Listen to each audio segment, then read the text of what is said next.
The Bostonian is Matt Perrault. This is our city. The Book is Dave Sherapan. Pay him. Pay that man his money. Together, they are The Bostonian versus The Book. You covered! You covered 12! I covered! Follow the show on Twitter at Boston versus The Book. How do you like them apples? Bringing you the best insight on sports betting news, Matt and Dave's daily picks, and an entertaining and unfiltered dive into the sports betting industry. Here's Dave Sherapan and Matt Perrault. And here we go.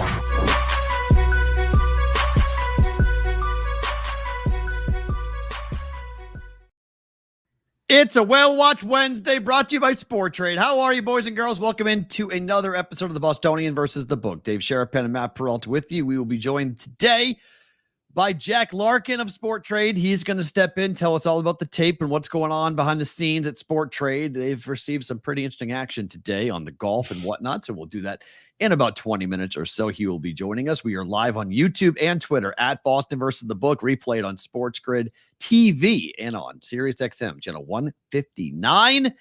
Lots of good things to get to on the show today, Dave. And you are wearing, well, we'll get right into it with the passing of Willie Mays. Very cool. That's a New York. That's the Natural, right? That's the Natural. Yeah, the New York Knights. Had an appointment this morning. Boys and girls, go get your teeth cleaned. Dentist appointments and stuff. And then had a little, not dispute, but, little discussion post. Everything's fine. But, we got to get some things taken care of. So we apologize for the late start time. Butchie. Deuces. I got your deuces right It's actually early. It's early. Enormous. An hour early, but we're early. But I said we would start around 10, and yes, I think it's a whole rigmarole. But we appreciate all of you being here. Hit the like button. Hit the subscribe button. We got no hockey. We had hockey. We got no more basketball. Although we have WNBA. The W is still alive and well. But we got baseball, bro. And there's gonna be a lot of baseball talk. We got golf talk. We'll have that with Jack. And if they made the Natural 2, would you watch it? Wow. Good question. It's one of those ones that when it's on, I always watch it. I don't know. Like, would it be modernized? Would it be cheesy? Because it's like, I don't know. Do people like the Natural? Do you like the Natural? Of course. Do I like the Natural? It's a very good baseball. There's people that don't like it. What? Who doesn't like that? Who doesn't like the Natural? Ask the chat. Put it up.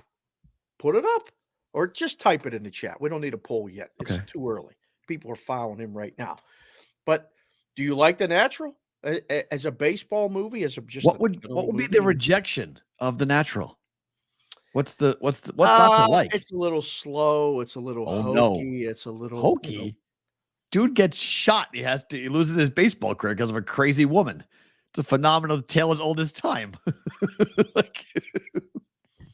How could you not love the Natural? I guess it reminds you, if you're going to shoot your shot, you better hit, right? Because he went on to big things as after she tried to take him out. But I mean, for us, there's a bookie and there's gambling and there's all kind of things. Yeah. I mean, there's Wilford Brimley's character, right? So what they had thought about doing is that they were going to remake Wilford Brimley's character, but Robert Redford's character was going to be Wilford Brimley.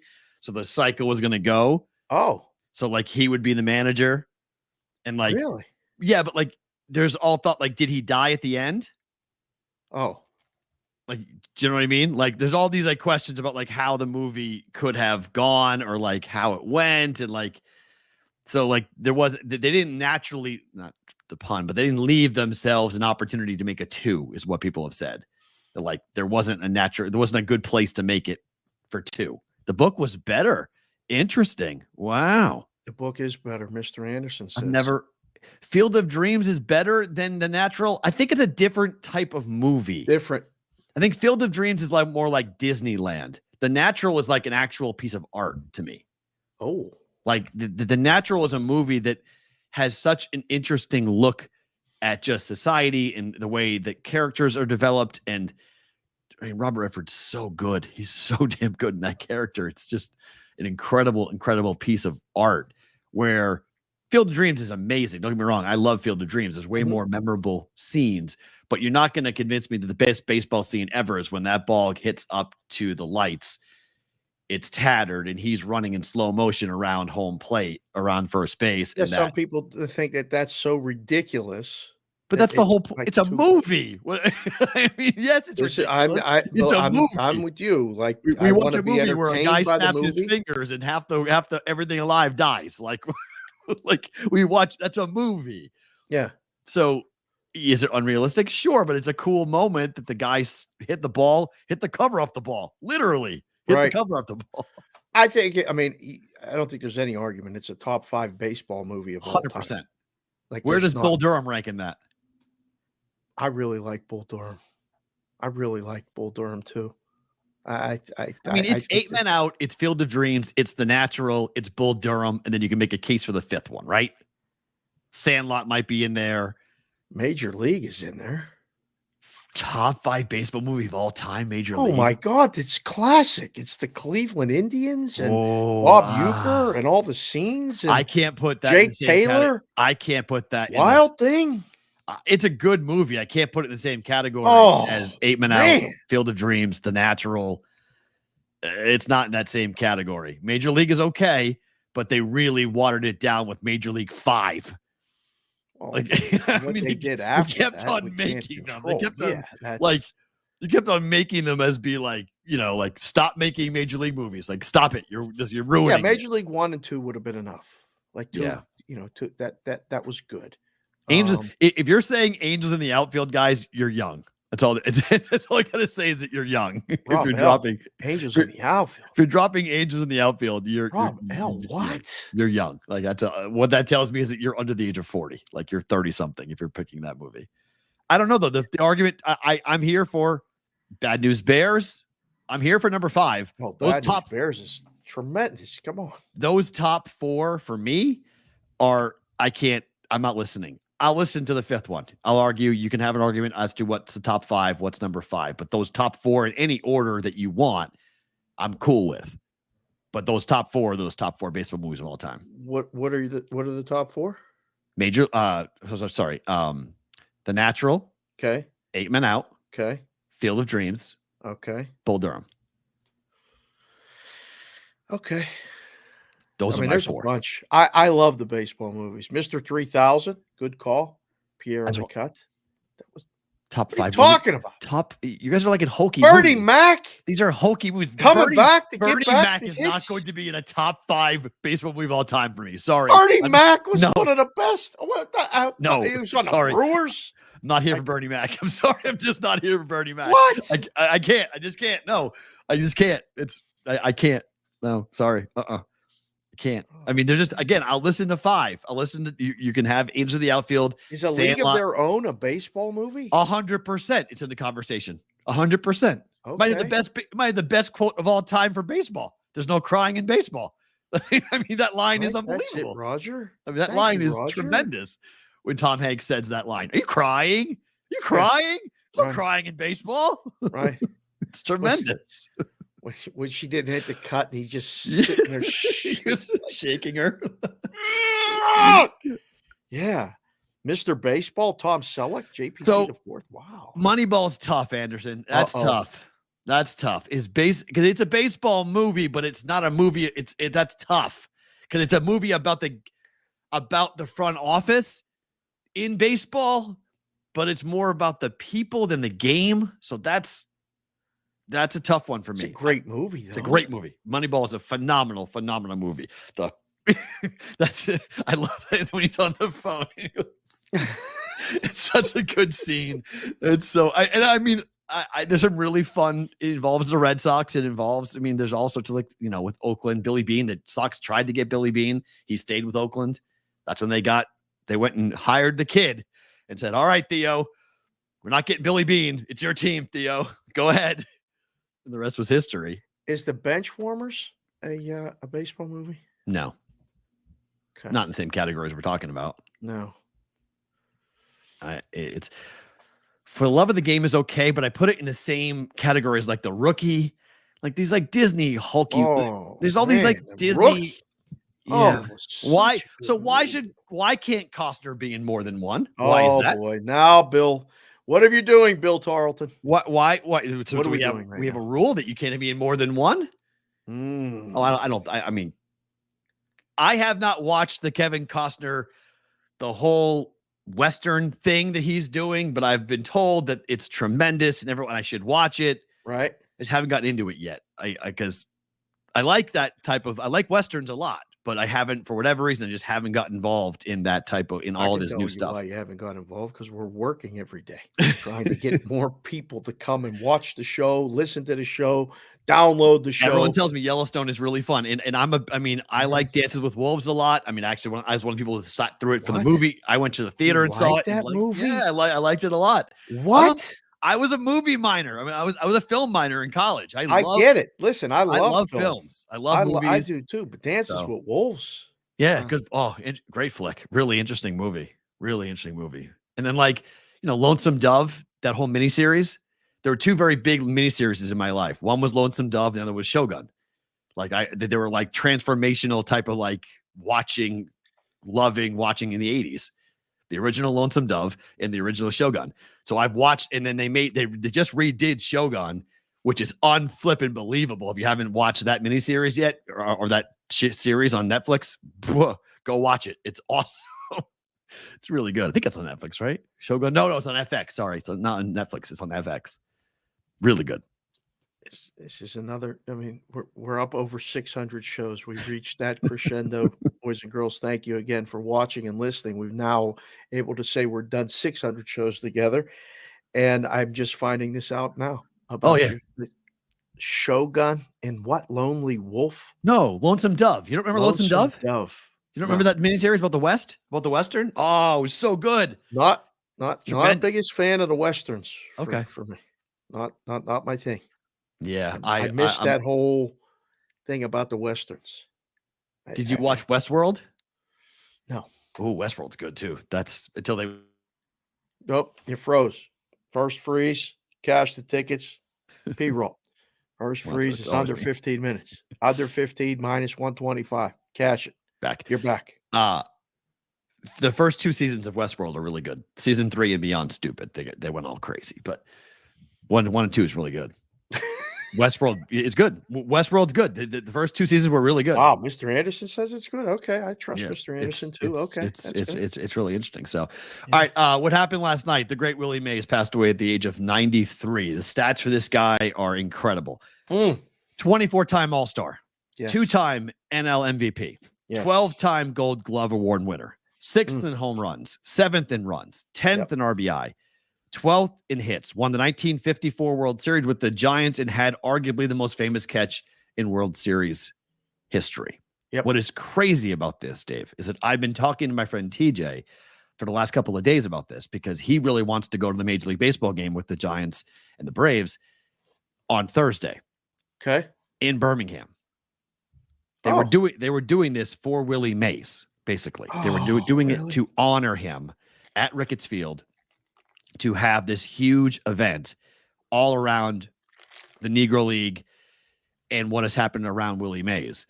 The president of the Negro League Baseball Museum issued this statement yesterday after the passing of Willie Mays, saying, "All of us at the Negro League Baseball Museum are devastated by the news of the passing of the great Willie Mays.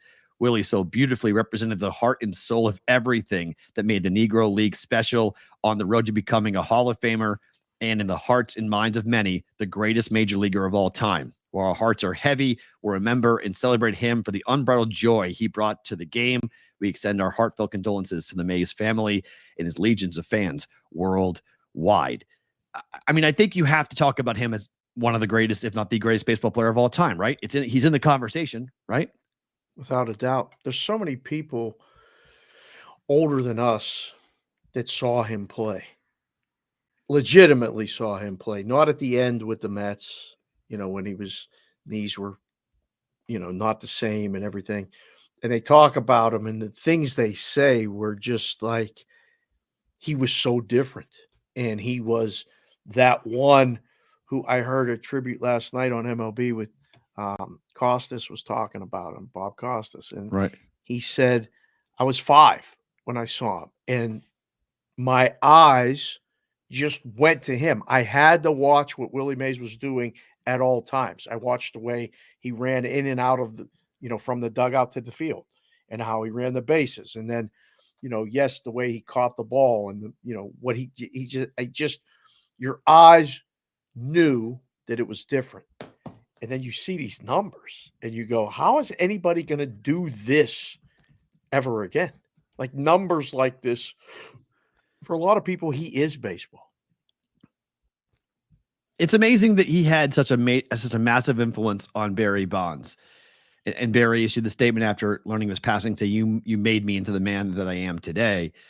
And being his godfather, like there's this argument, and somebody, Mr. Anderson asked us on Twitter, me and you, to determine who's the greatest Giant of all time, Willie Mays or Barry Bonds.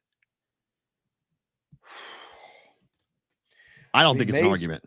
Mays did the majority of his career with the Giants. I think it's Mays. I agree. Bonds had half of his career with the Pirates, and then like he'll always be like Barry Bonds will always be, in my estimation. I didn't see Roberto Clemente, so I don't know. I can't compare the two, but like the greatest Pirate of all time to me is Barry Bonds.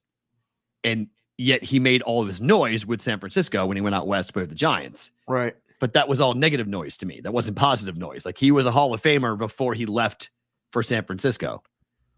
His numbers with the Pirates are incredible. He was a five-tool player. He was just... Yeah, but he was so young, and all his career accomplishments were done in the Giants uniform. His record-setting, but he was a Hall of Famer before he went to the Giants. His numbers were good enough for the Hall of Fame with Pittsburgh.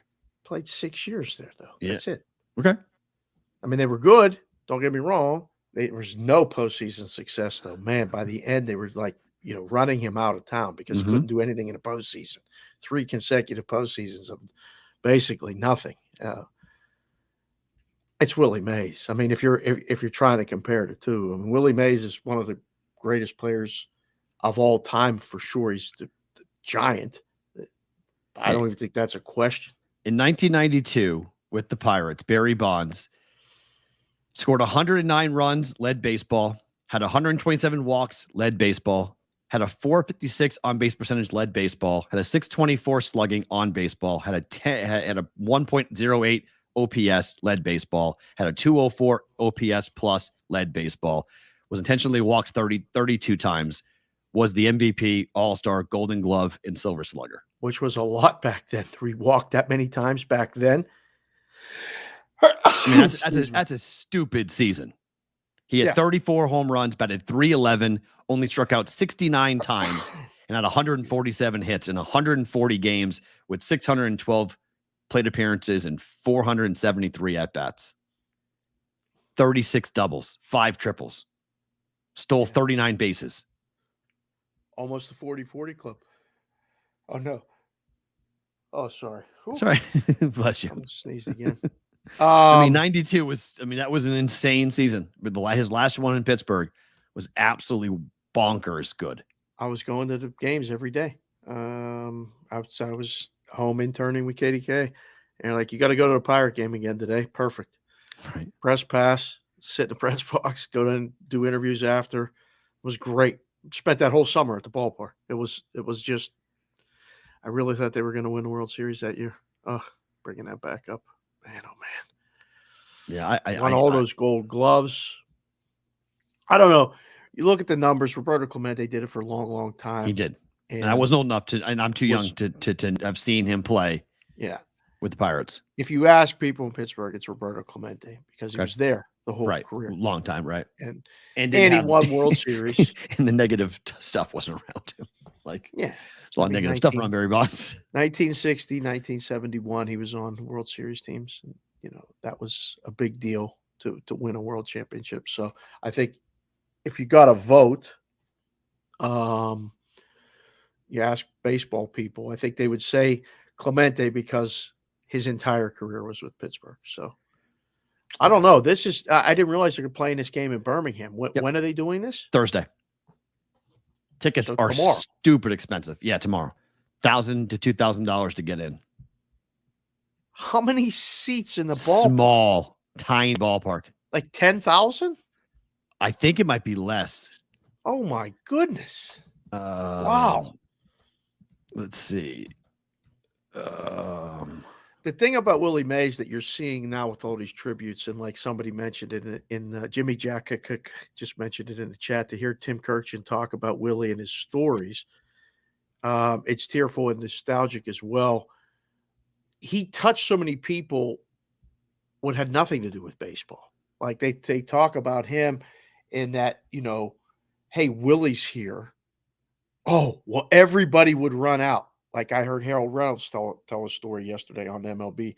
Like Willie showed up at the field when they were rookies, 1980, 81 or somewhere in that neighborhood. And turns out Junior was with him because Junior was, his dad knew Willie and all this other stuff. So he came to camp to the Mariners and everybody stopped. They're like, Willie Mays is on field 2 right now. Right. Okay, everybody go to field 2 and just listen to this guy talk, introduce yourselves, whatever. And he was the ball player's ball player. And, he was asked about investment advice and different things. Right. Crazy. 2 corrections. The first, Rick Woodfield, excuse me, not Ricketts Field. Rick Woodfield is the oldest ballpark in America in Birmingham. 10,800 seats. It's Giants, the oldest ballpark in America? and the Giants are playing against the Cardinals. Wow. On Thursday. Just a one game. I think just 2? one. It looks like just one game. Wow. No, it's June 18th, 19th, and 20th. So there might be more than one. Might be a 3-game set. June 19th. So it's okay. Maybe it's just today and tomorrow. Let me see the Cardinals schedule real quick. That'll tell us. The Cardinals are in Miami right now. Yeah, so the Cardinals will play. Let's see. They're in Miami right now. They're playing a day game right now, and then they go to maybe they go to.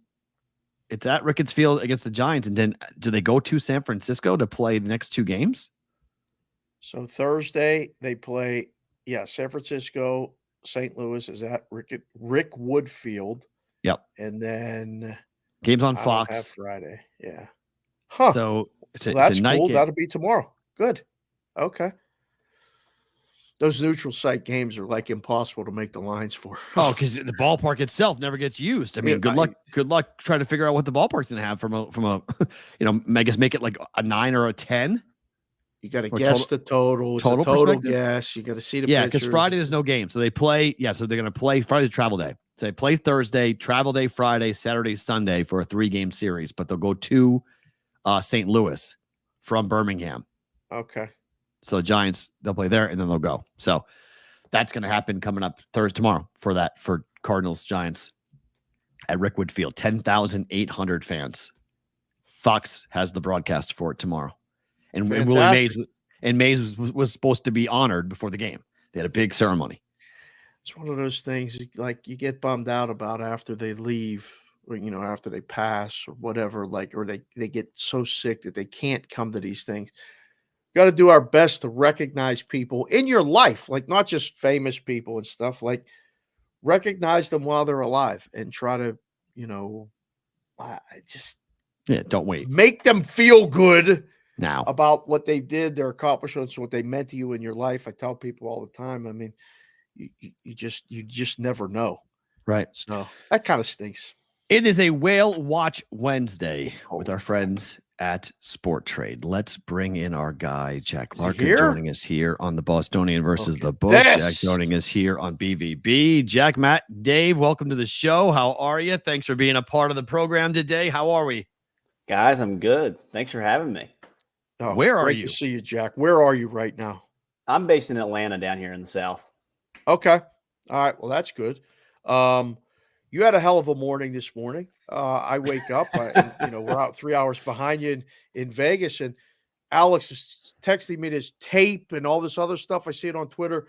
Just a random Wednesday before a golf tournament, and you see a bet for like $20 on the Royals, and then all of a sudden matchup bets come. 15 dimes, 7 dimes.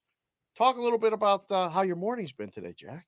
It's been hectic to say the least. I think we have about 45 tournament matchups listed for this week's Travelers. That's all. Nothing. Yeah, so just a light load for a Wednesday morning. It's awesome, especially to see all those trades go through on the tape. I mean, we've seen some customers short some guys in the outright markets. We've seen some $10,000-$14,000 trades on round score over unders. The tournament matchups just keep piling in. Explain the short to people. Like, what I know what that means, but like someone watching the show right now has no idea. What's he talking about, a short? And why would somebody bet $59,000 on this guy to do this? What does that mean exactly? Yeah, so shorting is just betting on a player to not win. So in this case, I think we had some pretty large bets on Hovland to not win this week, as well as Tom Kim to not win this week. So we refer to it as shorting, otherwise known as taking the no side. Okay. Which is a really big deal, though, because not every book gives you the no. You Correct. only get Yes. the yes, right? And we've seen a lot of customers start to short or take the no side a lot more frequently in the last few months, which is awesome to see. Well, it gives you liquidity that you can work with when they bet the no. And it takes it, like I told Alex this when we first started talking about this, it takes some couillons to take the no bets. You're putting up, you're not winning a lot as far as the better. They risk a lot to win a little, but from the book standpoint, it gives you the flexibility to really adjust the prices on the yeses, right? Oh, 100%. I mean, that's what, to me, the best part about it is it keeps the yes prices so honest, because you can't just put up a higher hold market for only one way. I mean, you have two ways on every outcome. That's 49,500 on him to not win the event. That's the no. That's minus 10,000 on this, to have this guy who, this was the same bet that came in for the US Open, right? Yeah, Bezadenhout. Yeah, I mean, you say it. I can't say it, but glad that you said it. But it was this. Is this the same better? Do we assume it's the same guy who's betting $49,000 on a no price?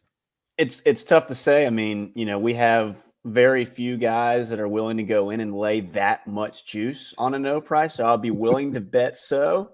But at the same time, it could be anybody out there. So, Jack, it's the Travelers. It's the week after the U.S. Open. Like, this would be, a lot of people have taken this week off from the content space, from the book space. They're like, yeah, the Celtics won on Monday. I'm taking the rest of the week off. I don't need to do this. This is great, isn't it? Like, from the book standpoint, you're like, hey, this is just another week. It's not just the Travelers. We got golf action every single week.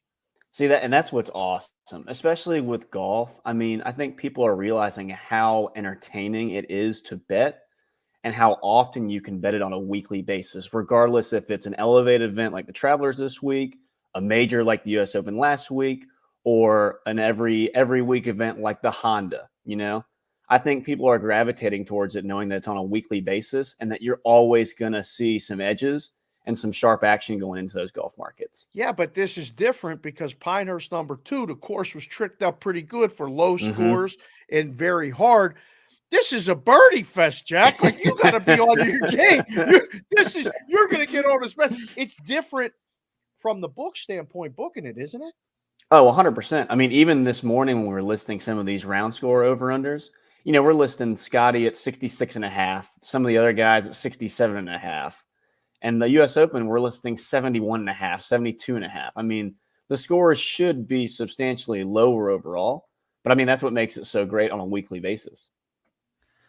What does Rory's lack of involvement in this event do to the handle? Does it suppress it? Does it not matter? I mean, he was supposed to play in this event. He slammed the trunk, drove off, and said, see you later. I'm not playing for a couple of weeks. I'm really mad. Does that do anything to the interest into the handle for you guys? Not necessarily. I mean, it's a bummer to see him not play, obviously. But for us, especially in an event like this, where there's only 72 guys, I mean, it's 72 of the biggest name guys out there. So you're still going to have a great draw towards all the outright markets, the tournament matchups, and everything. How was Monday with the NBA Finals and the Celtics winning and all this other stuff? How'd that work out for you guys? Monday was large. I saw a lot. I forget the exact numbers, but there was a lot of trading involved in the main game as well as the prop markets. I think we might have done more in the prop markets to be I honest saw with you, that. than the main game markets. It was impressive. The win for Bryson at the U.S. Open, then into Monday for the NBA Finals, and then now last night with the NHL with the Stanley Cup Finals. It is sort of a dead month, but I'm assuming it has not been a dead week for you guys. It's been pretty active given these tentpole events that we've had. It's, to be honest with you, Matt, I feel like it's always active for us. I mean, whether it's the daily baseball, you have all the grass season tennis tournaments going on in Europe, golf. I mean, there's always something, which I think is great, especially this time of year with the Euro matches going on. We've offered some of the cricket matches going on. So just trying to offer as much as we can out there, knowing that it is typically a down time of the year for us. I'm not a soccer guy, but explain the soccer stuff like to people that will look at prices elsewhere. And then they'll download the SportTrade app and they'll go, wait, why is this so different? Like you're able to get what Alex termed last week, sharp versus sharp. There's that saying, iron sharpens iron. You guys don't mind if they just battle each other, right? That's exactly what you want, right? We encourage competition. Yeah, absolutely. The more competition coming in, the better. So we've talked about the tape a little bit that can be downloaded. It does not matter where you guys are at. You can still go get the tape. You guys can go and get this even in states you guys are not legal in, correct? Correct. Yeah, which I think is awesome because, if you're not in a legal jurisdiction or you're not in a legal jurisdiction where SportTrade is operational yet, you're still able to see all the bets that are coming in real time across all the markets. Yeah, that's kind of it starts to lead to a little bit of FOMO. To be perfectly honest, when you start to do that, doesn't it, Jack? Absolutely. I mean, how do you think I feel checking it all day? I'm looking at everything coming in, thinking, man, that sounds pretty good right there. I think what's great too is yeah. Go ahead. Sorry. No, finish. Oh, I was saying, I personally love seeing the disparity of the bets. Like in some of the screenshots earlier on Twitter that you showed, you have $20 bets, $50 bets, and then you have a $15,000 bet just thrown in right there. I mean, I think that is so cool because it shows the true transparency behind everything, which I think is just awesome. Yeah, 15 dimes, $38, $400, 5 dimes, 2 dimes, $36. Like it really is a unique thing, and it gives a look behind the curtain as to how you guys are taking it. How has the market responded to that? I mean, are people starting to pay attention to this, going like, what are these guys doing now? Oh yeah. I think, I mean, we'll see, we'll see a few bets come in and people start tailing it more frequently. I mean, I think it's super transparent. I think it's just awesome. I think customers are really responding well to it thus far, even though we've really only had it for a couple weeks now. You're in Atlanta, you said? I am. Are you a Braves fan? I am. What do you think about the Braves or what's going on? I mean, like they lose Acuna and everybody writes them off, and they're actually on pace to what they were kind of close to last year and things like that. They killed Skubal today, though. I know. Lit up. They're up big today so far. The AL Cy Young odds-on favorite got tattooed today. Short by Atlanta. price today on the Braves looked very appealing when I woke up this morning. I was like, wow.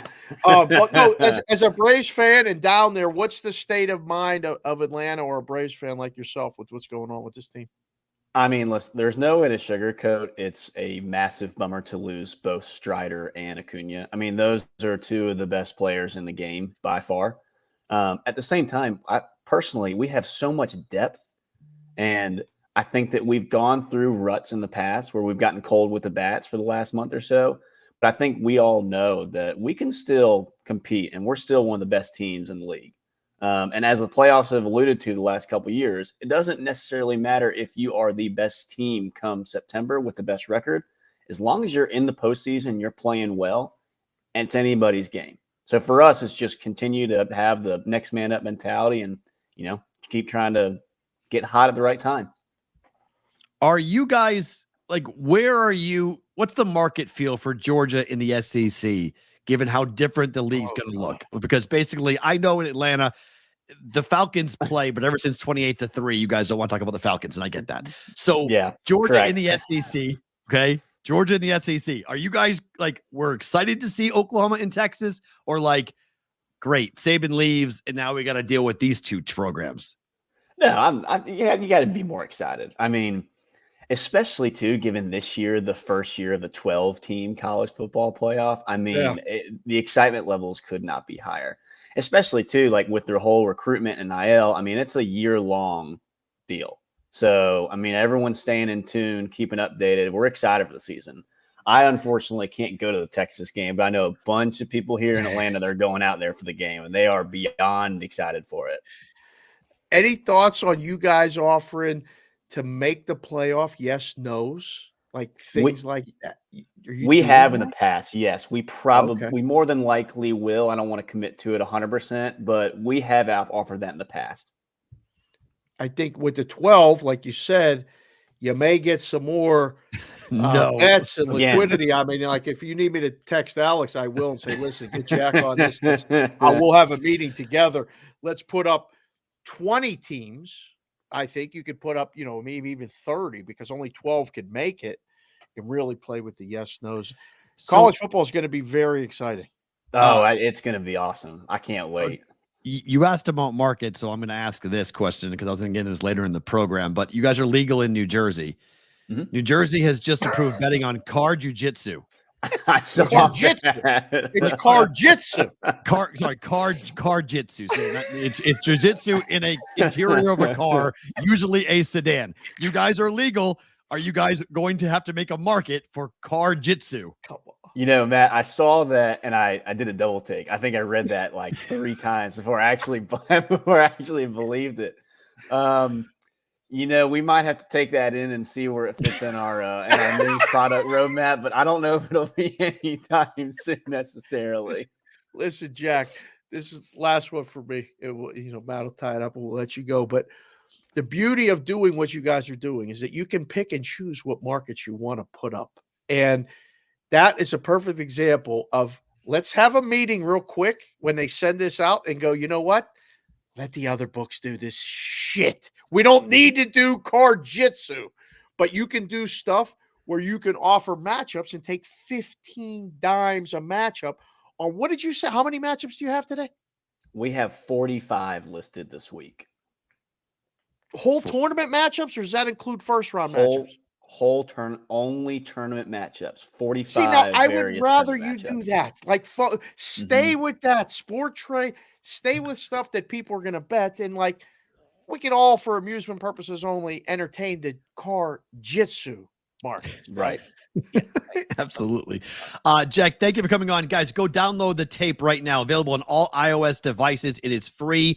It can work in every jurisdiction. It's not a legal jurisdiction. Any jurisdiction, you guys can go and download that for the tape on all iOS. Just go and search SportTrade on the Apple Store, and you guys will be able to download it and take a look at what's going on with the tape. Jack, thank you for coming on. Really appreciate it. Look to see you down the road again soon, all right? Guys, thanks for having me. Thank you, sir. Mr. Jack from SportTrade, Jeff Larkin, joining us here on the Bostonian versus the Book. Good to get him on the program, talking about everything. So you're not betting car jitsu, Dave, huh? You're out? No. You're not going to be now. Handicapping. Not ever. No. You know what car jitsu sounds like? Me and my brothers fighting in the back seat. That's what every dad is saying on Twitter. Yeah, saying if you want that, just come to our house. Just come watch my son's battle in the back seat. I don't need to have it be actually, an event. My question is this: are you allowed to use the seatbelts? Like, can I choke you out with the seatbelt? Is that allowed? I'm dead serious. I'm not kidding you. I'm being honest. Like, it's in a sedan. Am I allowed to take it and choke you out based on the seatbelt? Like, if I was fighting, that would be an illegal move. If I was fighting somebody for my life, that's what I would do. I would just grab it and I would just go zip, just try to choke them out. That's what I would try to do. I try to choke somebody out with the seatbelt. So, like, first time I heard that, I was like, oh, we're gonna be able to choke people out with what? with the seatbelt? Anybody know in the chat? You guys know what the rules are for car jitsu? I don't know what the rules are, and that's another thing. How do you put up the rules? How do you put up lines for this stuff? Who's doing the lines? Well, how do you Who's taking tap? the bets? But, What are we talking but about? how do you tap? Like if you're in a car, you're in a confined space. So if I'm being choked, like where's the referee knowing I'm getting the tap? Like it sounds like someone's gonna die. Like this really sounds like something that could like kill somebody. It's a really bad idea. I don't know what I honestly don't know. Yeah. What year is the car, Mikey? Great question. Because the modern car doesn't have a cigarette lighter, but the old school car does. So like in the old action movies, right? They push the car lighter in and then they pull it out and they stick it in the guy's face or stick it in on his eye to get out. Like, can you do that? Are you allowed to do that? Because like my modern cars, the cars that I get every week, do not have cigarette lighters. Those are gone now. Those are things of the past. They have outlets to charge things, but they do not have cigarette lighters. No longer. Kids, go look up a cigarette lighter. Kids, go look it up. It was actually a thing you push in, and it charged. Get really hot, and then you Red would hot. pull it out and light the burner right in the car, and you wouldn't even put the windows down and smoke. It's unbelievable what happened. It was crazy. Well, your car has it. How old's your car, Roger? What? It's got to be old. Rod has a working. That's what I asked, Cal. I said, can you use the seatbelt to strangle people? Yes, I the same as that question you are. I want to know, can you strangle somebody with the seatbelt? Is that alive? I mean, it's jujitsu. So the whole idea is to get somebody to tap. You can't punch them. I think fighting in a phone booth is more fun than car jitsu. Have you seen fighting in a phone booth? I mean, like people like charge awesome. money to watch this. Oh yeah, it's awesome. It's in England. So they put people in one of those. They put two fighters in the red phone booth that they have in England. Those famous phone booths. They put them in there, and they fight and they punch each other. So you can't get leverage, right? So you can't like really wound up. So it's all about body work. But if you're quick and you're little, it's like we did. Like we do sparring practice like this when you box. It's sparring practice. You stick one foot into a tire, and you can't take the foot out. You have to leave the foot in. So you're basically shoulder to shoulder with somebody, and you're moving, and it's all body shots. So it's body shots and then head, and then you get someone to drop down to protect their body, and then you crack them with a hook across the top. And so that is way more fun. I will watch the fighting in a phone booth. I don't think I'll watch car jitsu. That does not really appeal to me. It all sounds like some real dumbass shit to me. What are we talking about? What are we talking about? Nicky Cermello, thank you. I don't know. It's a fair point. What are we talking about? What are we talking Florida. Florida's beating. I shouldn't have written. I think I may have jumped the gun there, but they were crushing Kentucky. What's the score at the moment in the College World Series? Let's see. Hold on. It was 11-4 when last time I shut it off. So I'm assuming that they won. In Omaha. Let's see. The score right now is 15-4 in the bottom of the eighth. Florida. Okay. Yes, we're good there. Florida must beat Tennessee tonight.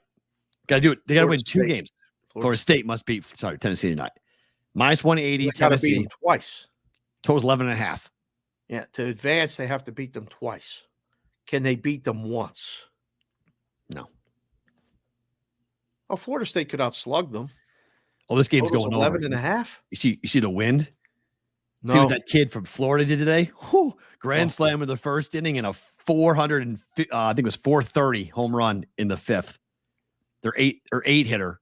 He's huge. He's all strikeout. He's either the ball goes or he strikes out. He cannot deal with the strike zone. Well, that's basically baseball, right? But that dude, when he lays into it, the number 8 hitter for Florida hit it to Council Bluffs. Like he launched the thing. And so the wind is going out today. I'm on the over in this game. Wow. Okay.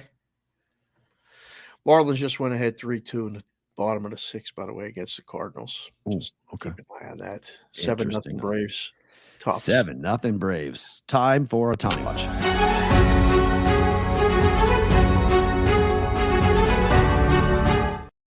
So with Ohtani watch, there's two stories here involving the Dodgers. The first is that Ohtani hit a 476-foot home run yesterday, of course. Not sure that ball has landed yet. He hit the cover off the ball in terms of that. Like that ball was bye-bye. Yeah. Goodbye. Yeah. But the real story was the controversy after the game because The Dodgers scored 7 runs in the 9th inning. They had a 0.5% chance of winning the game. I love those percentages. That's one of my favorite things about the modern, the stats and all this other stuff. I'm like, yeah, this is great. These percentages they hit you with. They had no chance to win the game until They had did. no chance to win the game, but they had Teoscar Hernandez at the plate. Yep. They're down by 2. They're rallying, and everyone's like, "Oh my gosh!" They were down 1. It was 9-8 at the time. Okay, 2 9-8. guys Sorry, on base. 2 guys. He's checks, 2 outs. Check swing. It looks like he broke the plane, but it wasn't as clear cut as the Colorado Rocky broadcast crew was making it out to be. No, those guys, I mean, they were adamant that he went. That's a swing. That's a swing. Next pitch, bam, 3-run shot. Dodgers win. Game was over. So the check swing is absolutely a brutal call. I've talked to Cody Decker about this, and he used to tell guys in the minors. Okay, Mr. Robot Umpire. How does robot umpire? How does a robot ump fix that? We'll get to that in a second, Mr. Robot. Hold on, Mr. You're the robot guy. I'm not the robot guy. I don't want someone to be. I don't want robots there. I don't want the robots. I want the call right. Okay. They can't appeal this, so he checks the swing. And Cody used to tell me all the time, those guys can't tell half the time. The guy behind home plate cannot tell at all. So he checks swings. I think it's Bud Black, right? Is the manager of the Rockies. He steps out of the dugout and looks and says, what's going on? Everybody on the field thought it was strike 3. And he looks down to first, and the guy goes like this. Safe. No, he didn't go. So he gets thrown out of the game immediately, questioning balls and strikes. So he's gone. Everybody's like, all right, settle down. 2-2 pitch coming, whatever. Throws a pitch. It goes over the right field fence. The right fielder looked like he wanted to fight everybody. He was so mad. They go from losing the game to covering a run line. Of course, it finishes 11-9. Like, it's one of those things where you see where you're betting, or like you're in the book and you're like, come on, Rockies. This sweeps out all the parlays. The Dodgers are in everybody's parlay today. We could steal one here with the Rockies. It's going to be a good night. What? And then it's going 1, 2, 3. They ain't getting no runs in the bottom of the ninth. That's it. Wrap. Dodgers. Move on. 0.5%, 99.5% winning percentage probability for the Coors home team and the Rockies. And they lose by giving up 7. By the way, that I believe is the 9th or the 7th time this year the Rockies have entered the 9th inning with a multi-run lead and lost. It's the first time in Major League Baseball history. Wait, say that again. I'll get the exact stat. I have a friend of mine who's a huge Rockies fan who is literally losing his mind. There's Rocky fans for real? Yeah, he's the guy that I went to. He's the guy that I went to the World Series with. Oh, in 2007. Okay. So former basketball player for the Creighton Blue Jays, Jimmy Mills. The Rockies surrendered a 5-run lead in the 9th inning for the 6th time this season, which is now a Major League Baseball record. The previous was 4 in one season, and it's only June 18th. Please make it stop. I got this one yesterday from the Rockies, from MLB Network. My buddies over there sent me this. After posting a winning record in May, they went 14-13. The Rockies have dropped 12 of 16 games so far in June. Let's go. Rockies relievers have an 8.02 ERA. That's 52 earned runs in 58 1/3 innings pitched this month. Things are going bad. That stat's crazy, though. A 5-run lead in the 9th for the 6th time this year. The previous record was 4, and it's June 18th. Rockies bullpen is horrendous. Only the Angels with an 8.06 ERA have a worse bullpen ERA than the Colorado this month. What's the White Sox ERA? Hold on. Bullpen ERA. Let me see. Maybe we should be saying bet against the Rockies when they have a lead and they go to the bullpen versus betting on the White Sox. I don't know, but prior to yesterday, the White Sox had lost 24 of their last 29 games. Their rotation is 3-14 with a 5.39 ERA in that span. I don't have their. I'll have to reach out to somebody maybe and get the bullpen stats. But they won yesterday. White Sox, yeah. Yeah. They have a 2-game lead on the 2003 Tigers. The 2 games the up. pace. Yeah. Yeah, Thank the you, pace. Justin They have a Myers. 2-game lead on them as to Yep. the record for 119 consecutive losses.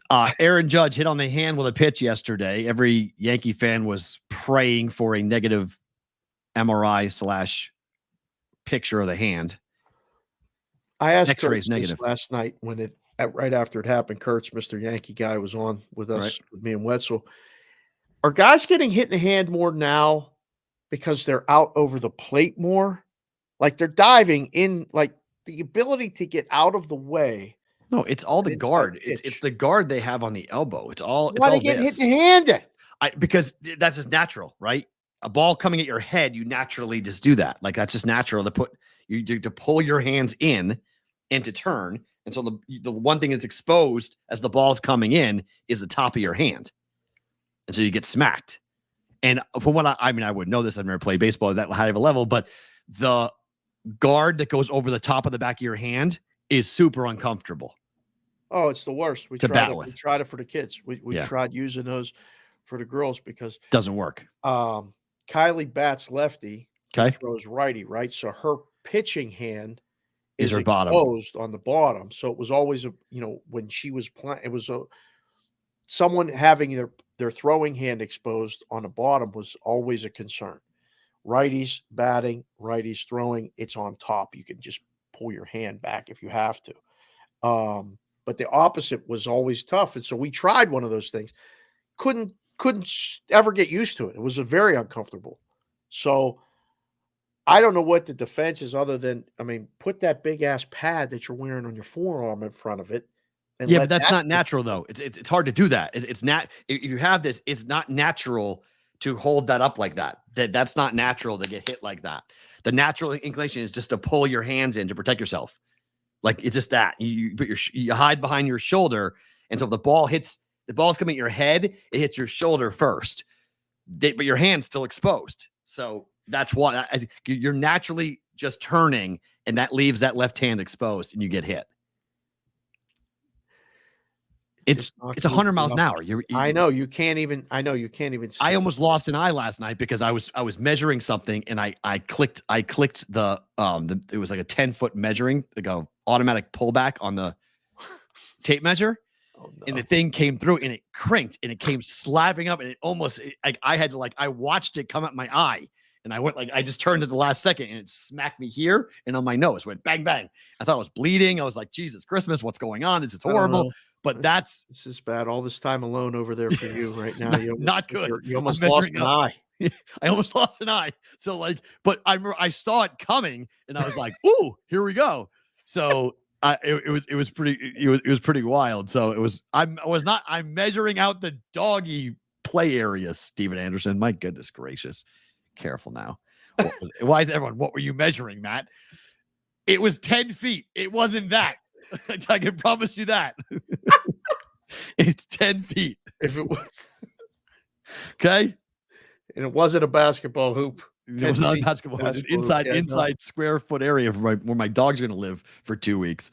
Yeah, I'm gonna build a whole thing down here. Yeah, please don't lose an eye. That would be terrible. It'd be terrible. It'd absolutely be terrible to have that happen. So it would be not. Wait for that text. Hey, can you come pick me up and take me to the quick care? I was measuring the tape measure, shot back and hit me in the eye. That would have been an all-timer. Yes, I gotta go. I was like, what am I gonna do? Almost lost an eye. Yeah, I was like, I almost killed myself. That would have been that would have been bad. Speaking of killing things, I'm gonna kill your speaker. Oh, wait, no, hold on, wait.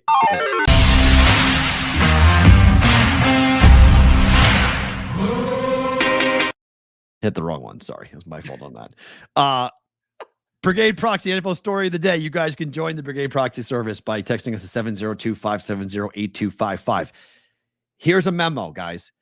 DMing us on Twitter can work. Okay. It's not horrible, But just understand that it goes to the individual, like it goes to me or goes to Dave. It doesn't come to all of us at the Brigade Proxy Service. There are more people than just Dave and I involved with the Brigade Proxy Service. So this text number is better because multiple people see it. Right. And so if by chance Dave's on the air or I'm whatever, like we can get a note. Out. Yeah, right. I'm on the way to the hospital. Like you can say, hey, by the way, there's a text message from someone who would like to talk to you guys about signing up for the Brigade Proxy Service. Yeah. So that's easier than doing it via DM. It's the same with email. We'll take it email, thebvbshow.com. Yes. Okay. You guys are still emailing in there. I appreciate you guys for doing that. But the best method is the text at 702-570-8255. Brigade Proxy, NFL story of the day. This involves house rules. Comeback Player of the Year award rules have changed. It is interesting because this is the headline on profootballtalk.com. New Comeback Player of the Year guidelines could frustrate some gamblers. Thanks, Mike. Appreciate Mike deciding whether or not gamblers are going to be frustrated. But from a book perspective, like, is it annoying that a rule change like this could happen? Because we talked about the Conn Smythe. We talked about the NBA Finals MVP. There's not that much more people who vote for this, for the Comeback Player of the Year. So the word comeback is the argument. It can't be somebody who sucked last year and they got good again. Like Russell Wilson. Russell Wilson is not eligible to become the Comeback Player of the Year. So it changed the eligibility? He changed the rules as to what the rule of it is. Who is actually going to be given this award? That's what they changed. You already lost me as far as booking it. I turn it off. That's my answer. Turn it off. I don't want to know. So as the article was written, the AP, after years of providing no guidance whatsoever for what Comeback Player of the Year means, has finally done this. Quote, the spirit of the AP Comeback Player of the Year award is to honor a player who has demonstrated resilience in the face of adversity by overcoming illness, physical injury, or other circumstances that led him to miss playing time the previous season. In other words, you can't just suck and come back. So this would, because remember, DeMar Hamlin didn't win Comeback Player of the Year. Remember that whole thing? Everybody was betting DeMar Hamlin after he had the heart issue. He didn't win Comeback Player of the Year. Who won it? Flacco. Joe Flacco won it. So it's like, wait, what? Who won this award? That makes no sense. Geno Smith won it in 2022. It was Geno Smith that year. It should have been, but DeMar Hamlin should have done this. Writing checks that nobody would cash. Yeah, well, DeMar Hamlin almost died. Right? He almost died. So and the guy almost died can be voted for, but Geno Smith cannot because he sucked and came back. Yes. Yeah, coming back from the dead is pretty big and all. Yes, I agree. Yes. That is pretty big, Sonic. Thank you very much. So DeMar Hamlin, yes. After the guy died in the field last year, I didn't think I would quit betting that. Yeah. People were furious about that. They were like, yeah. This is not okay. So you have to have an injury. So Russell Wilson cannot win this award. Justin Fields cannot win this award. Sam Darnold cannot win this award. Brock Purdy cannot win this award. Like it's got to be somebody who was hurt last year, missed significant time, and then came back. You can't just suck. You know what we could do as a book? After listening to that explanation, I'd rather take Car-Jitsu and Comeback Player of the Year. How many voters vote on it? My question is, how many voters actually vote on this now? This is now, after learning about that yesterday, about the NBA Finals MVP voting, 11 people vote on that. That's my first question if we're in a book. My guess is 15. Yeah, maybe. I'm not booking real money. Aaron Rodgers, Anthony Richardson. These are players who are all eligible. Yes. Oh, they're all both those players. That's what they're trying to create is an actual comeback from something award, not just you were bad. So, needs to be somebody who's decent, who's had a rough time with an injury or whatnot. Brian Reynolds home run for your Pirates, by the way, Dave. Let's go, Buccos. So I'm already going. Yeah, we would keep limits on this $50. and you want to talk about frustrating gamblers? You're going to frustrate books too. I wouldn't put it up. Look, we can't take real money on this. We can't. What's the purpose? I'd rather take money on the games. I'd rather put up 45 golf matchups for the travelers like SportTrade did, Right. and take bets. Then this is more for the media. This is not for the books. This is more for talk radio. That too. This is Although that's just dying. Right. This is just something to talk about. This is just something to have a conversation about in terms of what it is. But if you're a gambler and you're going to bet on such a thing, as Mike Floyer wrote, that's the risk in placing bets on sports wagers that are a result of a vote. Beyond the inherently subjective nature of the process, the standard can change after you make the bet.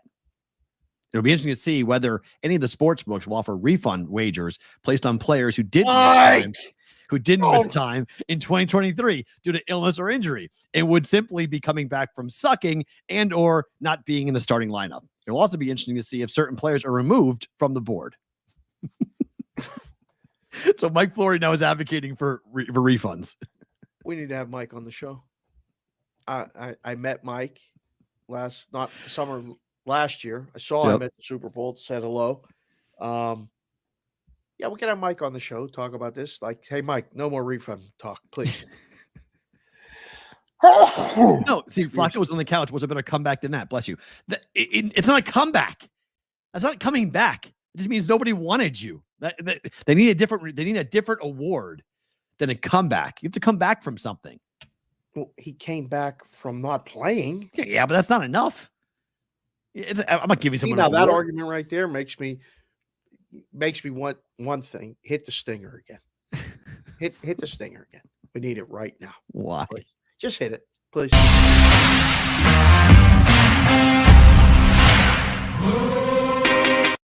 It's not enough. No, it's not enough. It's not enough for what? No, because he's not coming back from anything. He's coming back from being retired. That's not enough. You have to come back from something. You have to come back from an injury, adversity, illness, something of significance. I had a comeback. It means I was knocked down. Sucking doesn't matter. Like, just because you suck doesn't mean you should come back from something. There should be a different award. Come up with a different award in some way.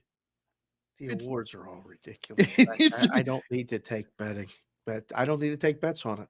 But Let's everyone talk loves about it. this in the media. That's great. Everyone loves to bet on this stuff. Speaking of betting on stuff, you're gonna have to help me here because I'm kind of the quasi basketball guy. Sorry, Will. Who the fuck are these guys? Who the fuck are these guys? I'm sick. This is the NBA draft tonight. Who are these guys? It's next week. But there's one name on this. There's one name on this. I can't even pronounce. There's one name on the NBA draft list. I was looking at this today, there's one name in the top 6 options to go number 1 that I know. Reed Shepherd, I guess, is 2, technically. But who are the 4 other guys? I'm going to say their names here real quick. Zachariah Rissicher. Sure. Alexandre or Sarr. Alexander with the R-E. I love that way you spell that. Sarr. Okay, I could do that one. Donovan Klingen. Matas Bazelis. No, I have no idea. 100-1. Stephen Castle. Okay. And Reed Shepherd. Hello. I saw this on the rundown and I said, man, this will be fun because I have no idea. I'm off next Wednesday because they're doing a big draft show. I was like, "Whoa!" Could there be any less buzz? Be a part of it. I mean, could there be any, like the NBA draft? Normally, there's buzz. Normally, there's like, okay, NBA finals are over.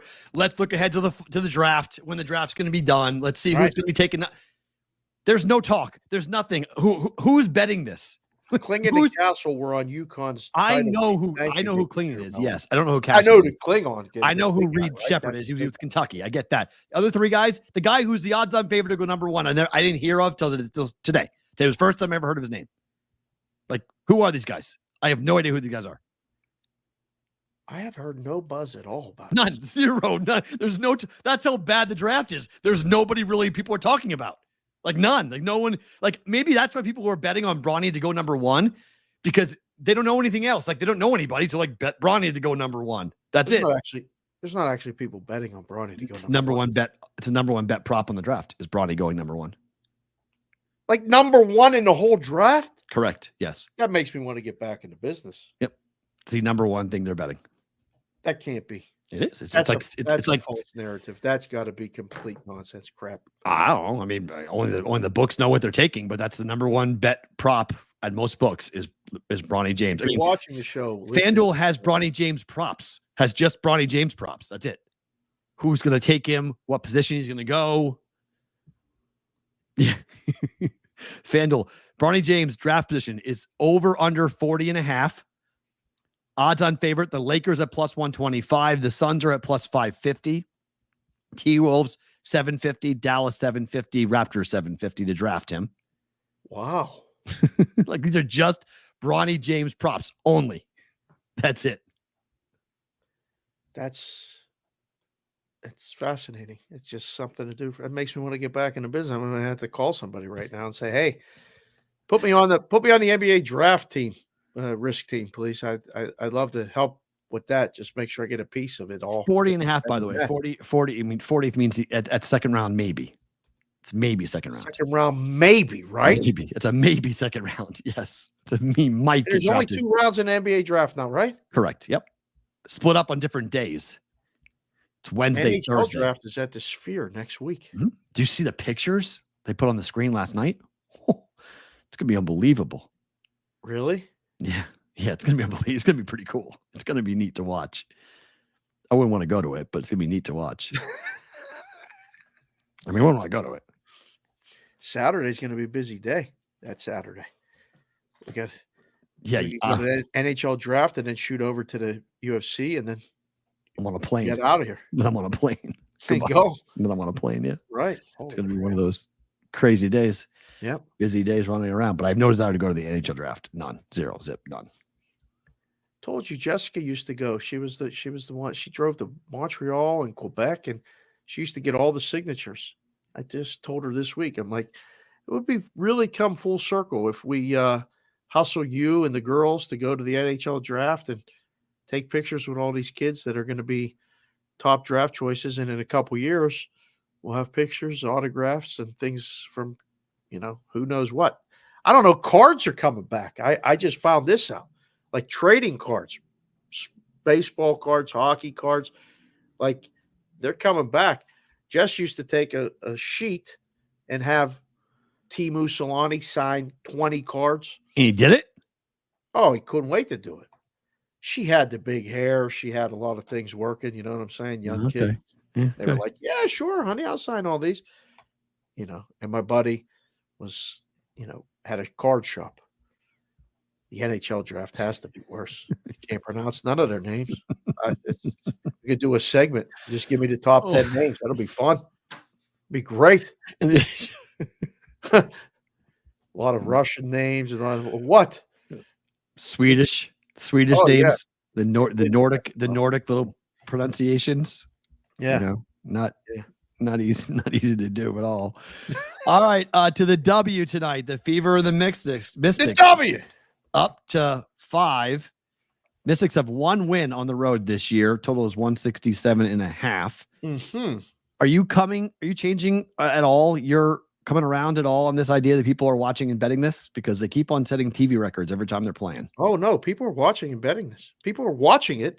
Yeah. I watched the game Sunday on network television on CBS. I watched the Fever game against the Sky. It was a good game. Yeah. Until the end. And then it turned into a brawl, and the Sky stopped playing basketball. And that was the end of that. Oh man, this is great. On the odds screen, the NBA is not an option anymore. It just says Nope. basketball. Oh, Cam Brink did tear. Her knee went the wrong direction. That was clearly obvious that she tore ACL. That stinks. Number 2 draft pick in the W, gone for the year. That was a bad injury. That stunk. It's up to 5.5 everywhere. Okay. Total's 167.5. I think we finally settled on the number in that. Here's game. my question to you, because I've been watching this, okay, and I'm betting it a little bit more. Uh-huh. Only, and I know the answer. This is a rhetorical question, but I'm asking it for content sake. Yeah. Only professional money is moving these markets, correct? Yes. Okay, because the number move, you can chase steam in the W, and at least in the last 2 weeks, it's been profitable. Yeah. To go with the line move. Now, you may not get the best number, and you may lose. Like, I took the Fever over 172 the other weekend, and It landed 172. It closed 174.5. So you can trail it. Just understand that you be careful. It's basketball. So 1 point is a big deal. So 2 points, 3 points, 4 points, like careful with where the number opened and where the number is right now. Because this number opened up at 4 and now it's 5.5. The total of this game, I think, opened up at 165. I think. Which game? This game. Total opened up at 166.5, and now it's 167.5. Yeah. So you have a full point move to the over and a full point move to the Fever. The Fever are 11-5 on the year to the over. 11-4, sorry, 11-4 to the year to the over. So they've been an over team. Mystics have not. Mystics are 7-7. Quick 20-second timeout. I'm watching the Cardinals and the Marlins game, and Nolan Arenado just got hit in the hand. Another one. He's Another down, one. writhing on the ground. I don't. Shit. That looks like this is bad. That His sucks. season may be over. That sucks. Yeah, that was no good. I don't know what if he gets up from this and goes to first base, I will be really. He might. I mean, because normally, if it's a fractured hand, they got to go and see what happens after the game. Like you can play for a bit with a fractured hand. You can't really hurt it anymore. It's fractured. It's fine. Oh goodness! You know what he did? What? So he was like this, and he went like this. Hit his forearm. His right here. It hit him right on the elbow, the back elbow. He's okay. That's good. It's Well, neat. it's not on his wrist, but my God, it looks like it. I mean, it may have. I don't know if it can break your elbow. It can. Absolutely. Yep. It can. But if you got him on the meat, that's huge. That's a meaty part of your forearm. So if you can hit, it kills, but it's not going to break anything. Oh, that's Your hand's dead. I mean, your hand. You can't use your hand for the next 2 days. Yeah, he's walking off the field out of the game, and it was a tailing fastball. It was a two-seamer that just it moves so much now. A lot of these guys, the way they throw it, he's done. He's going right to the locker room. Boy, that was bad. I like Fever. I told you this last night. Yeah, I like the Fever in this. I got a better number than this too. I got 4. Yeah, on this. So getting the side now. The numbers are going to get better. So following the steam now is different than following the steam in 2 weeks. Okay.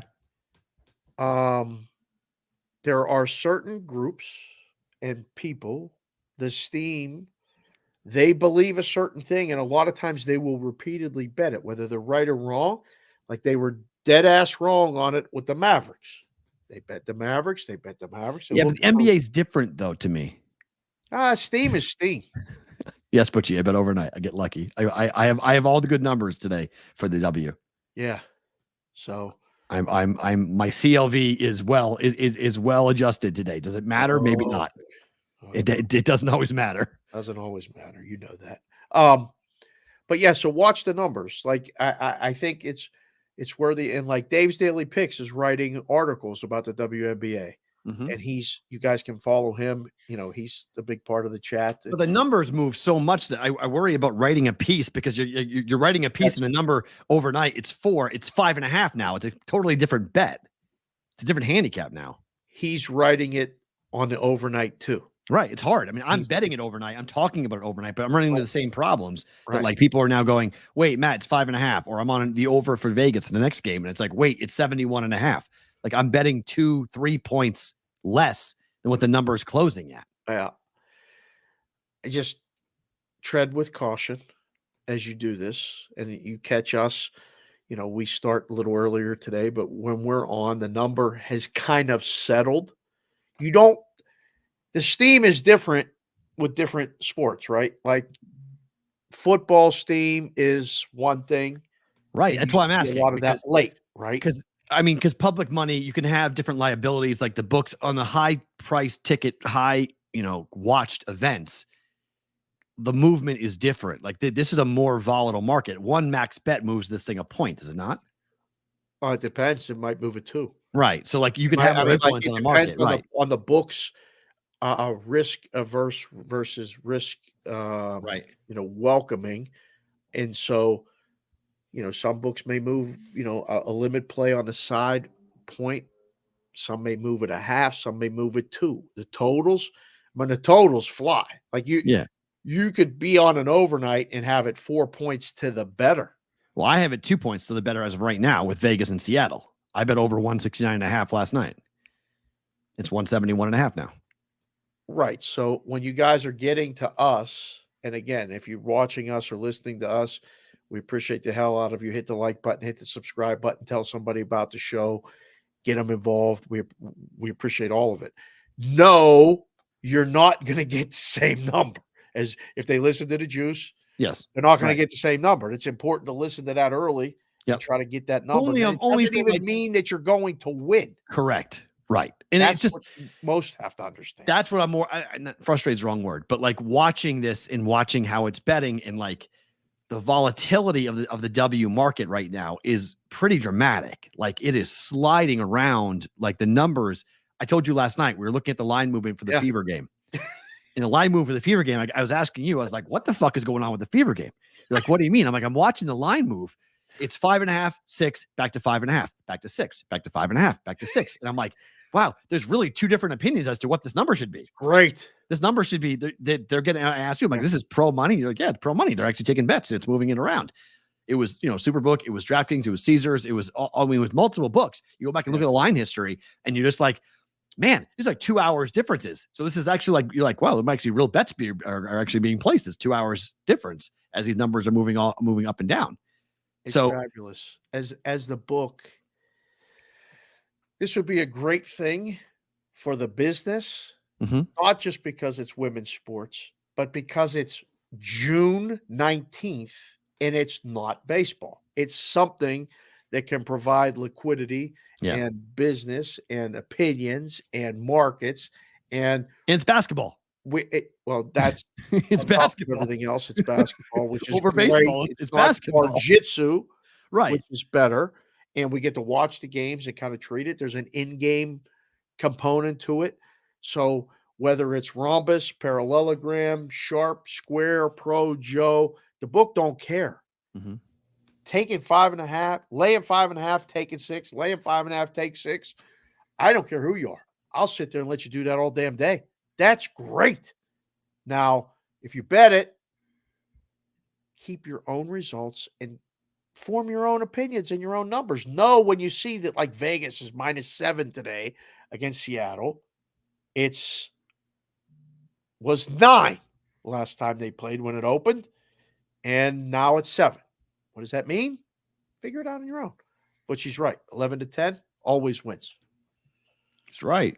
But that's why getting the best number matters. That's why looking around for the best number and shopping for the best number matters, and why we talk about having multiple outs, shopping, having a line screen, shopping the best number, finding the best number. And I understand that, like, people get frustrated with me sometimes with the juice because they're like, you bet at 10 o'clock Pacific, that's 1 a.m. Eastern. I'm asleep.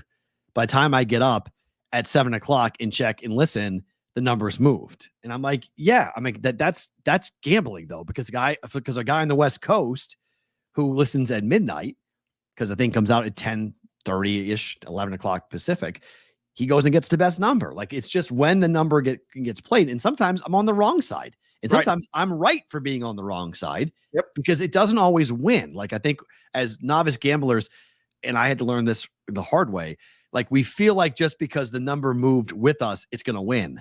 Yeah, that's not the case. Sometimes I've told you this. I like it when it moves against me.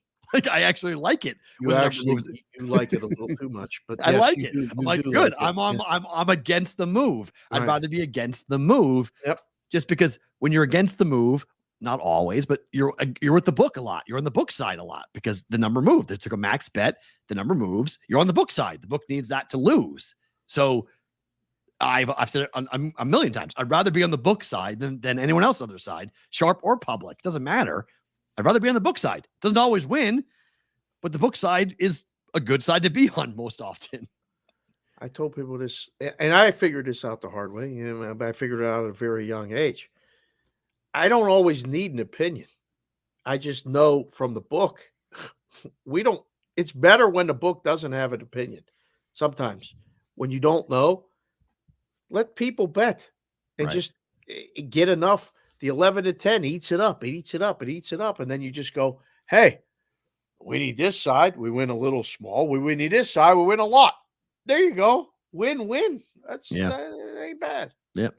2 finals in Major League Baseball. The Pirates, one solo home run, 1-0 win for the Pirates against the Reds today. in Cincinnati, or no, in Pittsburgh. In Pittsburgh. But a solo shot, one swing of the bat, it's a win. Go ahead home run in the 8th. How about that? Shot, home run. Don't let these buckos hang around, baby. 36 and 38. I read an article yesterday that they may be buyers. They should be buyers. I would be buyers. Why not? You have Skeens. You have all the eyeballs. Everyone wants to watch Pirate games. You should be buying. Yeah, you should be buying. 100% you should be buying. And then 7-0. The Braves just crushed Skubal. He got tattooed today. Lopez, another great performance by Ronaldo Lopez, who's 4-2 with a 1.69 ERA. The game was 7.5. It closed at 7.5. It fell 7. So we bet the under. That was a skin in your teeth type of bet, but you got it. So good number.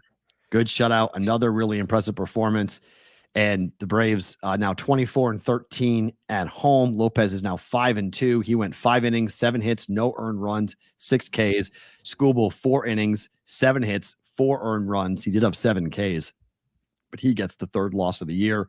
And the AL odds-on Cy Young Award winner gets hit hard.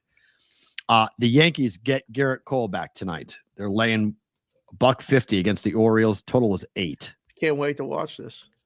I can't wait to watch this. I got to see, because all reports that I got or get from MLB and stuff is that he looks damn good. And the Yankees are good enough. And then you just add Garrett Cole to the rotation in June. Dare I say, I can't say that the Yankees are the side. Of course, they bet the O's, but you know this. They always bet against the guy in his first start back off the IL. But it's also the Orioles is a dog. Fell for it yesterday. Yep, 4-2 win for the Yankees. Yeah. 22-11 on the road. The Orioles, as a dog, best team in baseball to the dog. Who's C. Povich? Why? He's the pitcher. Pitcher. I was like, why? The pitcher for the Cade Povich is 0-1 with a 4.76 ERA. He's 2 starts so far this year. Went 5 1/3 and went 6. In his first start against Toronto, gave up 6 earned runs. In his second start, gave up 0. Young kid, 24 years old, prospect. Did you ever watch Maury Povich? Of course. Did you like that show? Brother to Maury. Did I like that show? No, Maury's son. No. Maury's son. I did not. I am not a fan of Maury Povich. Maury.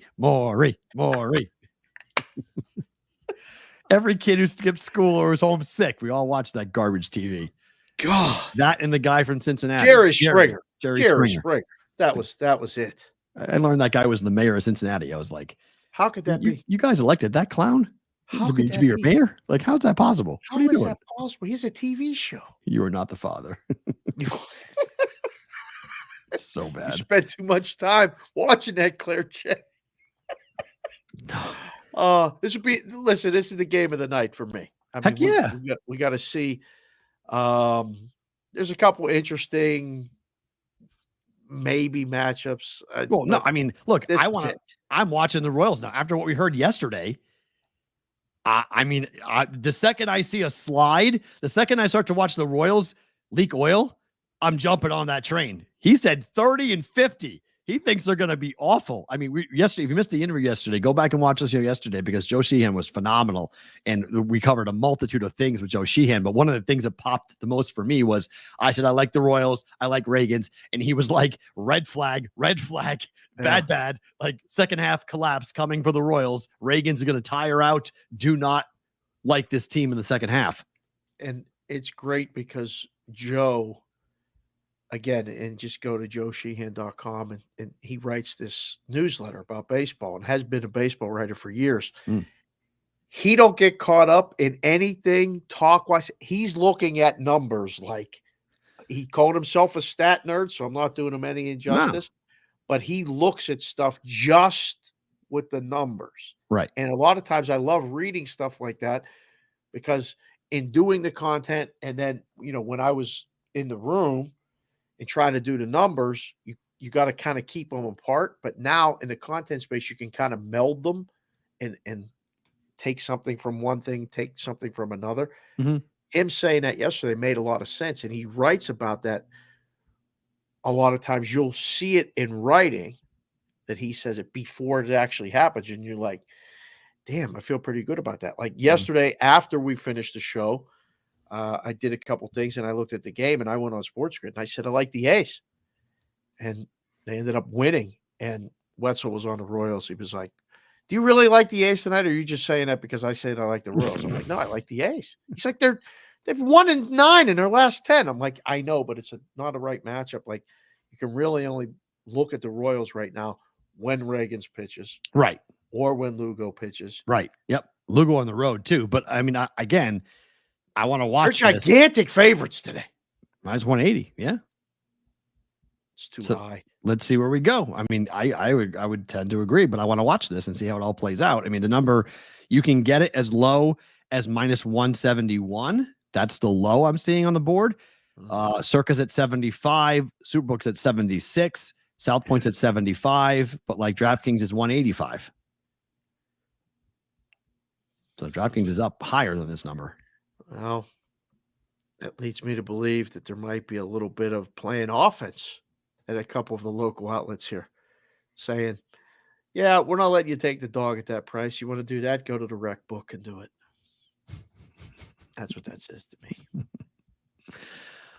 We thought the Javante Porter story was over. Oh, my goodness. It's actually not. It's actually not over because he's got a whole country he's going to have to worry about that makes it a little bit different. Under investigation in Canada. There's charges in New York, obviously stemming from what happened with this, but now he's under investigation for the betting irregularities that he was a part of when he was a member with the Toronto Raptors. What happens if this guy would go to jail in Canada? Not in America, in Canada.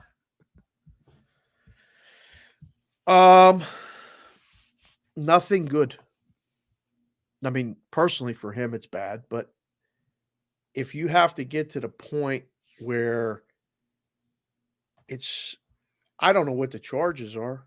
Well, according to the article that sportshandle.com put out, law enforcement officials in Canada have opened up an investigation into Javante Porter's sports betting scandal and alleged prop betting scheme that so far resulted in the indictment of 4 co-conspirators in New York. A spokesman for the Ontario Provincial Police told ESPN Tuesday that a criminal investigation into the former Raptor was warranted due to, quote, online betting irregularities from January 26th to March 20th on Raptor games.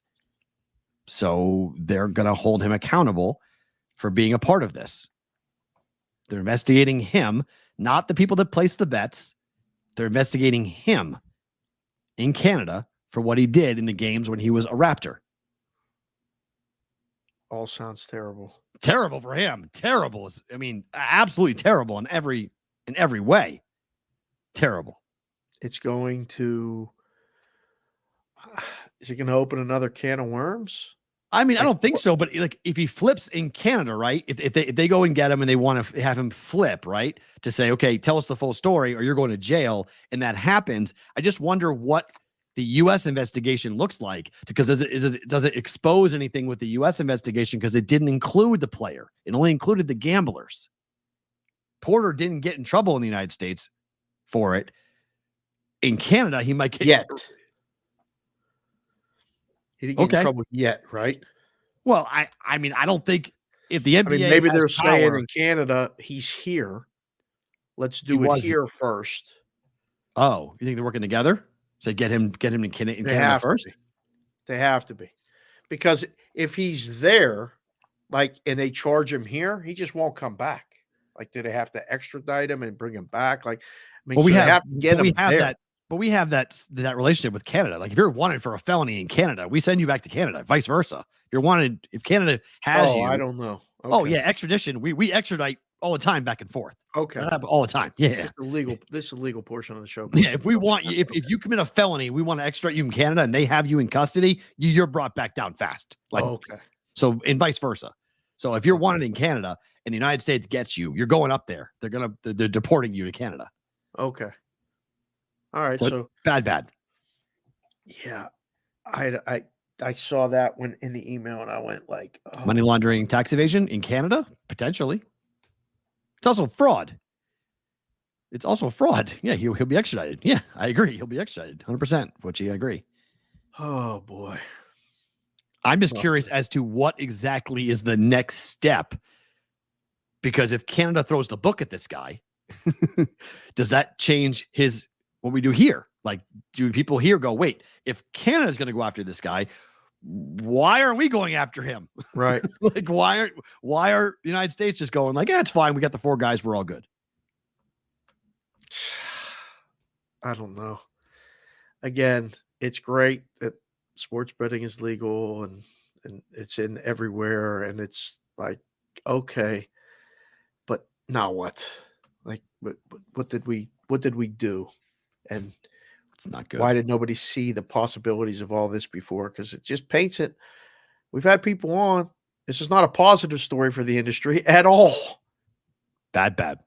Time for Better to Book It.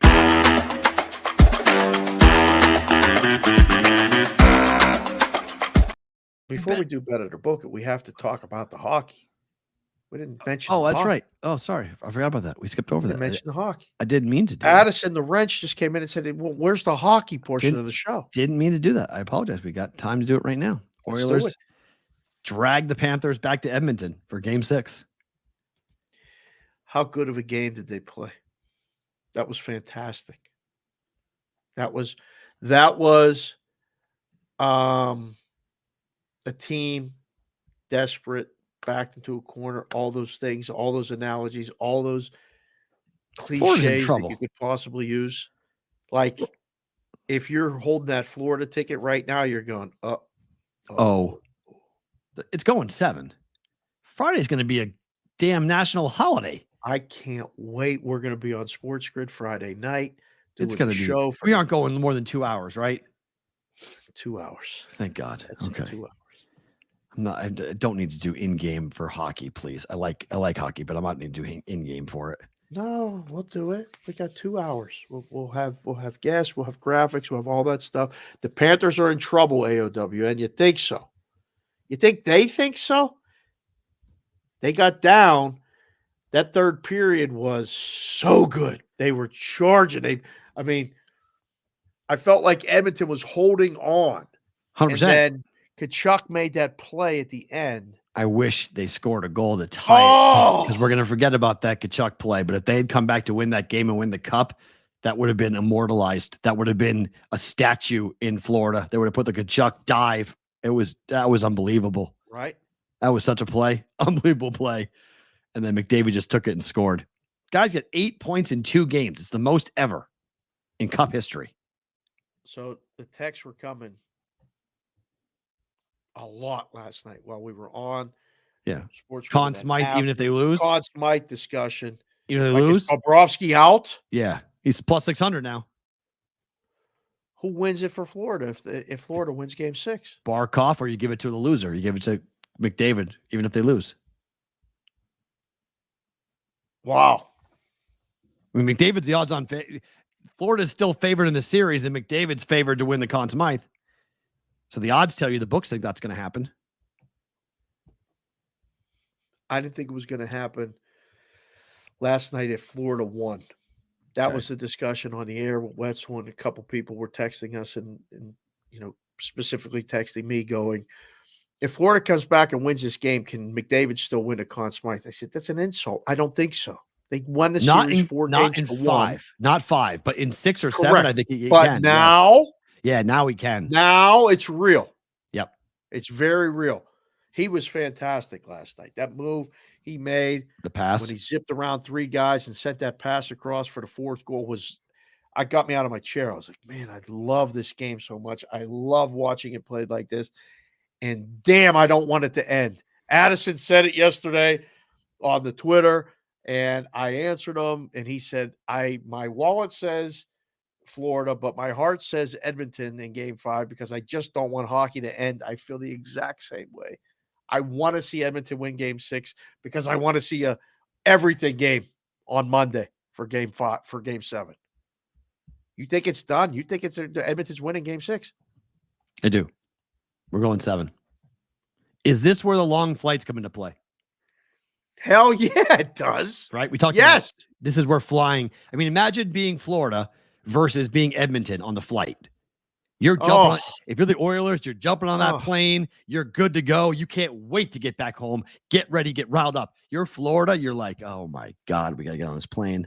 We got to fly 6 hours. We got to go all the way up there. Different time change. This thing should be over. Well, no, I mean, all of that being said, the seed of doubt is there now. We were going to win this year. We were up 3-0. If we don't win game 4, okay, we got blown out. Come home and win it. We're going to win it at home. This is it. 1942. They got down, and then they got down more. 1942. Come back. Yep, there it is. Toronto Maple Leafs, only team to ever do it, to come back from down 3-0 in the Cup Finals to win. Let's see if we're on pace for it. Hockey now push. better to book.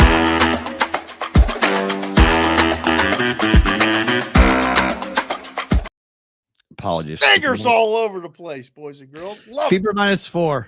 At it. I like it. Win too. it. Yeah. Over 169.5. These are all numbers from last night. Don't come at me. Yeah, I'm not sure about this one. Over. Yeah. Do we have Chelsea Gray's confirmation back. that, Chelsea what's her Gray name being coming back is huge. What? Is she coming back? Yes, back tonight. Chelsea Gray's back. Okay. Number 7 now. It is. We thought that was the case yesterday. That's good. 171 at pin. 2 Yeah. points of CLV. I pushed last time. I can't push this time, so we'll see Right. where it falls. I will say book this one. Okay. And then Mets money line tonight. You and I talked through this last Yes, night. sir. I completely agree. Bet the streak bet the streak for the New York Mets against the Rangers tonight. They've won 7 straight, make it 8. Andrew Heaney stinks. Let's see. I got the notes here. Before last night, the Mets have outscored their opponents 45-16 during their season high tying 6-game winning streak, which is now extended to 7. The Rangers before last night had lost 9 of their last 11, dropping to a season where 6 games under 500. And Texas had been outscored prior to last night 63-38 in those 13 contests. Yeah, Mets, bet it. We're betting them until they lose. Favorite thing about today is what? These appointments, these different things. It's very important as men. It is, what is June? Men's Health Month, or what? Men's Health Awareness Month. Health Awareness Month. I have become more aware of my health every single day since the stroke, and June is the month apparently that I made all these appointments about 3 to 6 months ago. I did not know this. I get a daily text or a reminder that, somebody has got to put something inside of me, or check inside of this, or look inside of this, attach things to me. It's all positive. Whether you get the results right away, whether they make you wait, you got to take care of yourself, boys. And I don't know who's going to tell you if you don't have a significant other to tell you. Sometimes they tell you, to kiss their ass instead of telling you to go take care of your own chicken. Right. You got to do it. You get one shot at all this thing we call life. One shot. You might as well take care of yourself. If you're not out rucking and you're not out lifting and you're not, sleep good, eat good, feel good, and take care of yourself. That's my favorite thing about today. Yeah, it's really an interesting point too to make about, you have to do it yourself. Don't have someone tell you, like that little voice inside your head. If something's talking to you, like that doesn't look right, like get the damn thing checked out. Like get it checked out. Don't do like, I'm fine. I'm a guy. I power through. Like, don't wait, because then you wait 6 months, 2 years later, and the doc comes back and says, well, shoot, if you'd come in 6 months ago, we might have been able to do something, but now we're in trouble. Now we can't. So that's, just what's the worst thing a doctor's going to say? You're fine. Right. That's the worst thing a doctor's going to say. You can only hope that's the result. Right. You're fine. You're good. Yeah. Yearly physical and blood work. I totally agree. I'm due for mine. I didn't get it in April. I'm due for mine as well to go get that. My 47-year-old full body thing that I do every year. I haven't done it yet, so I need to go do it at some point as well. So yes, at 40, you don't start. That's 40 is not early, SoCal. That's everyone. 30. When you're 30, do it. Just get in the habit of doing it. It's way easier and safer to do it. Take the time, make the appointments. Yes, it's a pain in the ass. Yes, you're on their time. Sure, started late today because I was on their time. That's fine. Right. Just take the time and do it. No one else is going to do it for you. Do it. Favorite thing about today is Karjitsu. Karjitsu is my favorite thing about today. You can bet on Karjitsu in the state of New Jersey. Whatever the hell that is, you can bet on that. Why would you? I have no idea. He is Dave. I am Matt. Thank you for your SportsGrade. Thank you, SiriusXM. Thank you, you guys live on YouTube and Twitter. Whole show wrapped up in one thing today. Whale Watch Wednesday. Thank you to the folks at SportTrade for being a part of this day each and every Wednesday. That was a good job on Jack Larkin to have him here on the program. That was fun. Go back and watch that interview if you missed any part of it. Matt and Dave, we are back tomorrow for another episode of BBB.